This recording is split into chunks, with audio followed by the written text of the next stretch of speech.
Good morning, good evening, good night, wherever you are. Welcome back to Lana's Little Things with me, Dr. Lana, specialist gerontologist, talking all things on living agelessly, bridging generational gaps, family caregiving, and all that that requires, and entrepreneurship. And how do we merge those for a happy life? Now, this is February. Well, yeah. Can you imagine? Second month in the year already. But it's heart health. Heart health. Heart health month is February. Hmm. So I know everyone is going to be looking at February from a different angle, and love and so on. But we're going to deal with the actual organ, the heart, and how we older persons and family members can understand how older persons and heart disease or heart health really is so important for life, for quality of life. Because we can't see it doesn't mean it is not one of the most important organs. Without it, we don't exist. Who are we without our heart? Who are we without our brain? Just a conglomerate of cells. But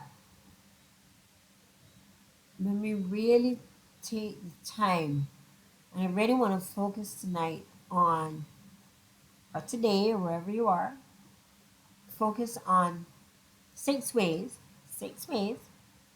that you can look for heart health choices that are specific to you. Because remember, I'm in the Caribbean. I think everything in the Caribbean is designed to be loaded with grease, be loaded with fried stuff, a few vegetables on the side, and then you load them with something to hide, what the vegetables are going to do. We're better at that, but it's a general thing. And in the Caribbean, if you come to anyone's home, you're going to have food with lots of rich, salty, sweet fare. Mm, mm. Gotta love my Caribbean.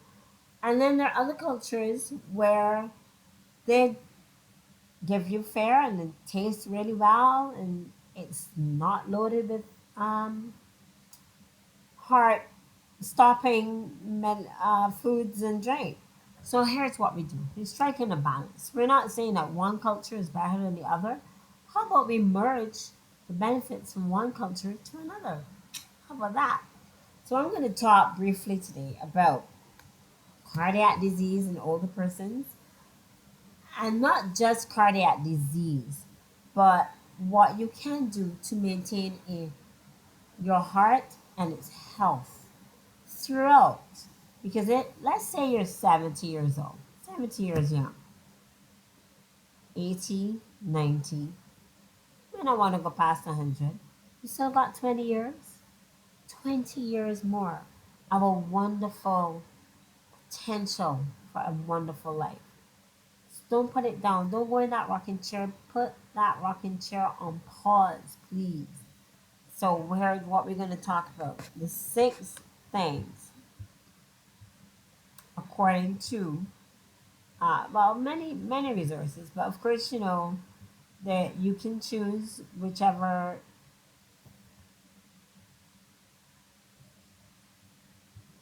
how do I say, website that is reputable, shall we say.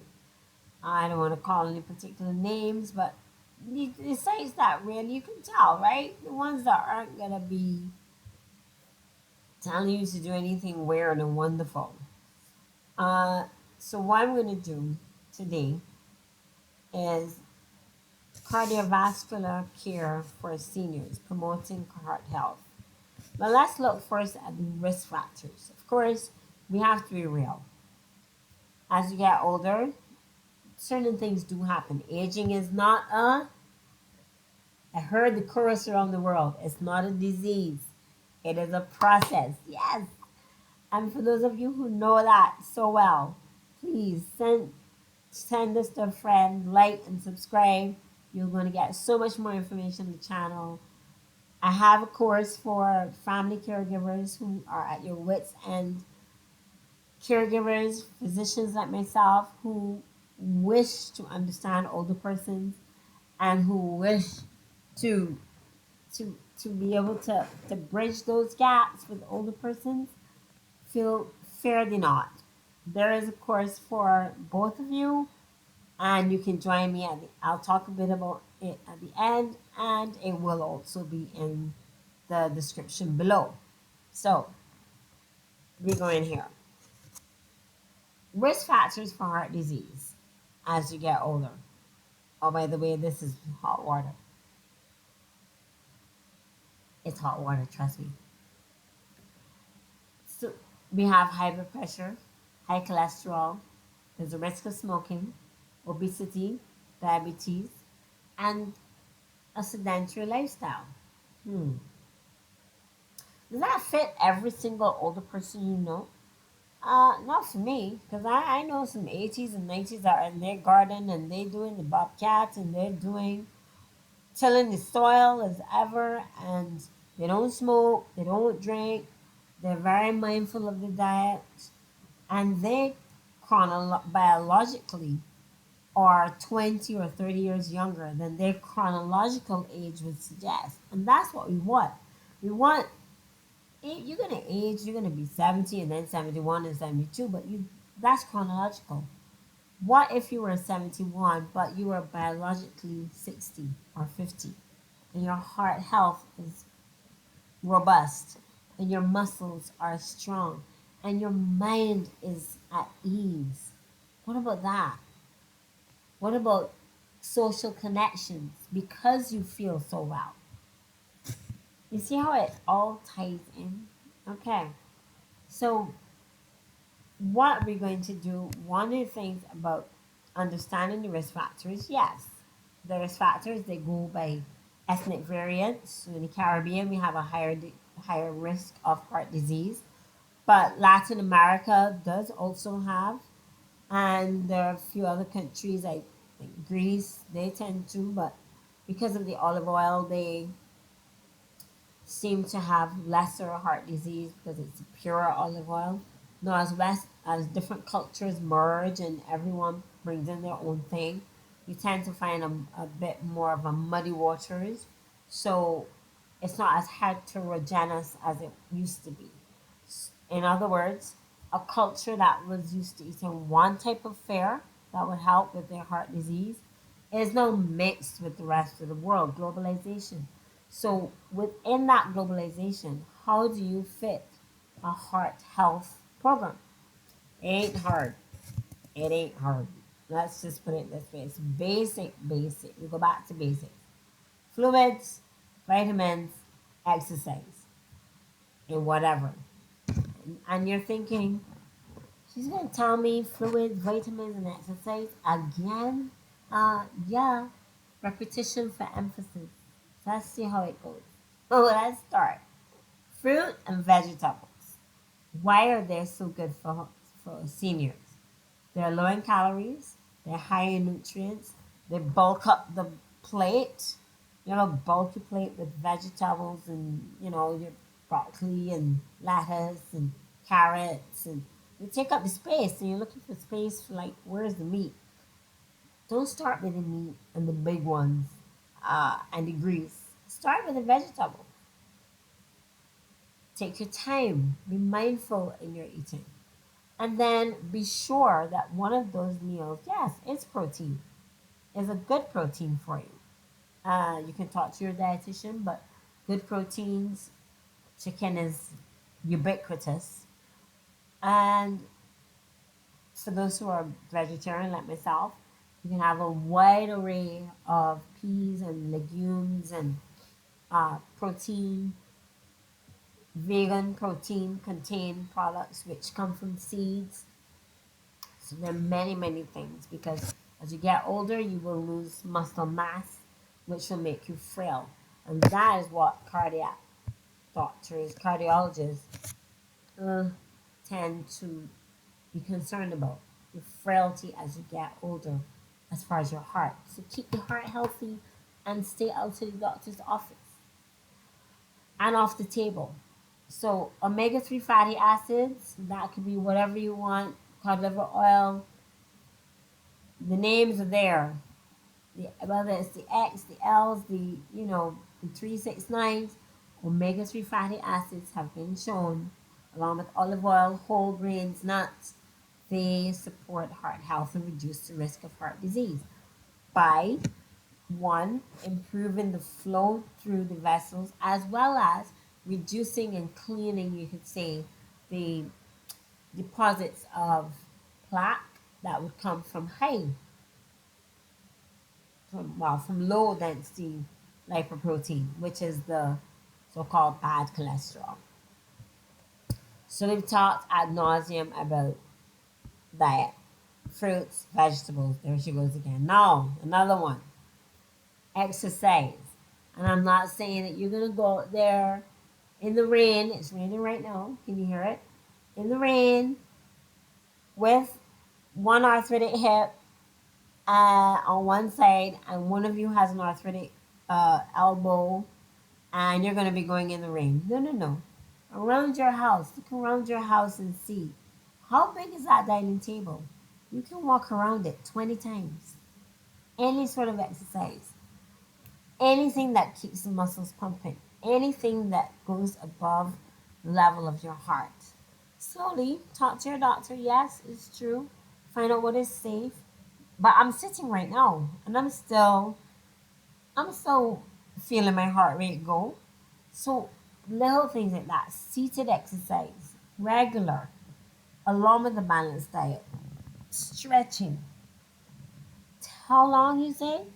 150 minutes of moderate aerobic activity like brisk walking, or 75 minutes of vigorous aerobic activity like running or swimming laps. Now, those of you who might not be able to do that, do what I just mentioned. Walk in your bed, you know, march in your bed, do your leg raises in your bed, walk around your dining table. Regular activity does not mean the gym, it does not mean uh, spikes and all the other things that come with having to change your whole wardrobe. No, no, no, no, no. It is, and I know if you have a friend, you said, come, let's walk around the dining table. Walk around the dining table? Uh huh. Do you know how many patients I've had who've lost 20 to 30 pounds and who have improved their heart condition, have stopped smoking, and actually are biologically younger now after a 3 month program than they were before they started it, and they have so much more energy, male and female. Think about it. Just think about it. Delays the onset of dementia, enhances your overall well being and your quality of life. If you're 70, you got 10, 20 more years in quality of life. That's two. So three more. These have to do with the practicality of it. If you have high cholesterol, monitor your cholesterol. Visit your doctor. According to what he or she advises, monitor your blood pressures. You know the highs, you know the lows. 140 over 90, still kind of general, global, but again, that varies from individual. And anything below 120, 80, especially for older persons, we tend to be a little cautious because then that has to do with blood flow to the brain. So don't overthink it. Just ask your doctor about your blood pressure, your cholesterol. Record your blood pressures. Take your health into your own hands. Know what your numbers are. Do you know your numbers? And modify your risk based on those tests. I want to stick a pin in here for blood sugar, especially in the Caribbean. There are many, many persons who we have a history of inherited diabetes, and many have thought, well, it's a little sugar, it's not going to be a problem. No, diabetes is a scourge, if especially because it damages from head to toe everything, and many people go unaware. or believe that it's not so bad. Or if I take this tablet Monday, Wednesday, Friday, I don't need to take it Saturday and Sunday. Please know your numbers in terms of your blood sugar. That's one. So we did diet, we did exercise, we've done monitoring your cholesterol, your vitals really. What about managing stress? What about managing stress? Uh, I'm not gonna tell you, take a deep breath in, close your eyes, and go to sleep and hey presto, all will be well. Absolutely not. I'll be fooling myself. I'll be fooling you, and like, what would be the point? When we're talking about stressors that are beyond us, the stress of the death of a loved one, stress of managing more than one health issue. As a caregiver, you may have to deal with more than one family member who has a major health issue. And you have to do that every day. And you may have to go to work as well to manage that. And then you have to come home and make sure that you that they eat, you know. Oh, well, they didn't feel to because they didn't like how it looked. You know, the stress of the conversation the day before, they didn't feel to eat. So remember that the stressors, the vibe, the energy vibe that we all bring to the table. I have a note in my house that says, please be responsible for the energy you bring into this house or room. Have that as your mantra. Have that as your going thing. The energy, the positive energy that you bring that to your carer, that you take in yourself as a senior, that you seek out your friends, those of you your peers, those who you know will join you in going for a walk or maybe on FaceTime and you do your exercise and you tailor your exercise. If you know you're gonna fall, don't stand and try to do cartwheels. We have tailored programs where you can sit in a chair, face your um, tutor on online. Yeah, because that's the way it's going. Face your tutor online, and then have him or her put you through the paces. So we're gonna talking about managing stress. We're talking about not just sitting and relaxing and meditating, as we said, but and there's good stress and bad stress, but stress that is prolonged is obviously not healthy. So you're worried about the children, you're worried about your finances, you're worried about your health, you're worried about everybody else, you're worried about will I get up in the morning, you're worried about everyone. This is where self care for caregivers and for you older persons, this is where we gotta draw the line.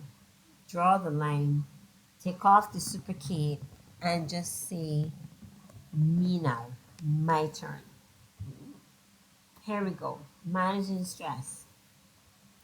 It is so varied, and what will help one person with stress will not work for another. So I have no major um,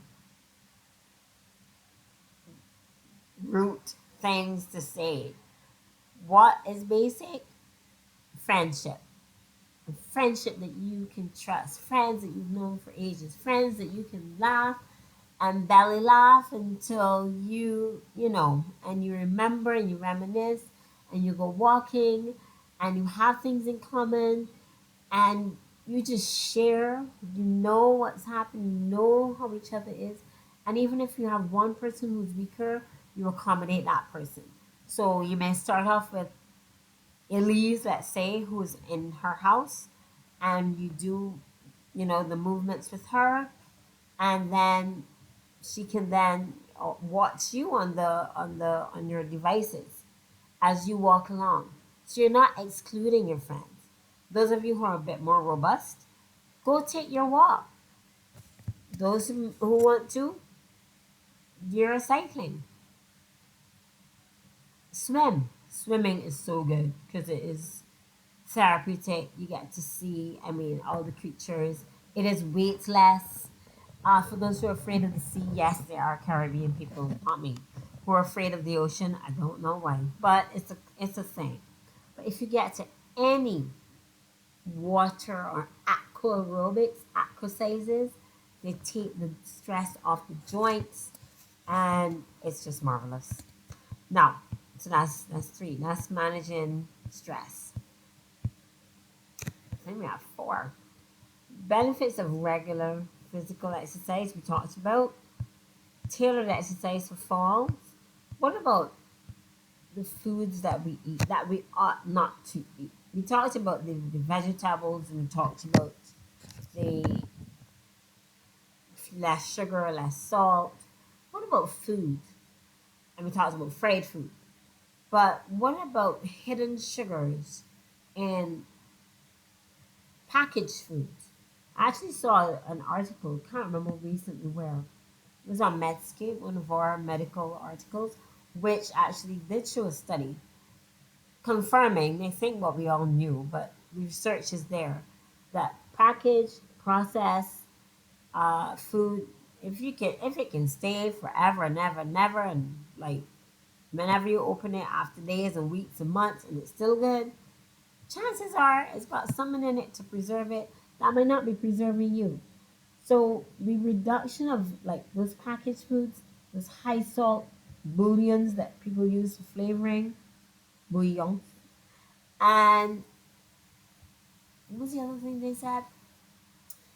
And just ready to eat foods. So I know they those who produce chicken dinners or home dinners try to maintain a fairly low, try to adjust for a low salt, a low calorie, a low sugar. But if you can't do that, what about at home? Reduce your sugary snacks, reduce your sugary beverages, the salty foods, the fried foods. I know sometimes there every Saturday people just have a thing with fatty meats wherever you are. I'm not saying you shouldn't. I'm just saying, do you want to do it every Saturday, knowing that you have heart disease, knowing that your family has heart disease, knowing that you hadn't exercised the entire month for the year or for the year? So just healthy, healthy. What about your weight? Do you know what your weight is? Or is it just, this is good, this is good, I'm good? Actually get yourself measured. Get your fat calipers. Get to know what your body mass is, what your and where you need to work on. Especially older people need to work in hips, by the proximal muscle groups, the upper limbs, those that help you stretch and just live life. Bending over so your back, stretching to go to the upper cupboard or lower cupboard, your knees, your hips, your ankles. Just going into the bath could be a disaster. Be sure that you have the strength that even if you make all the other adjustments, you understand the impact of aging on your heart. You've only got the one. You only got one. Feel it. Just stay with me for the next few minutes and feel it.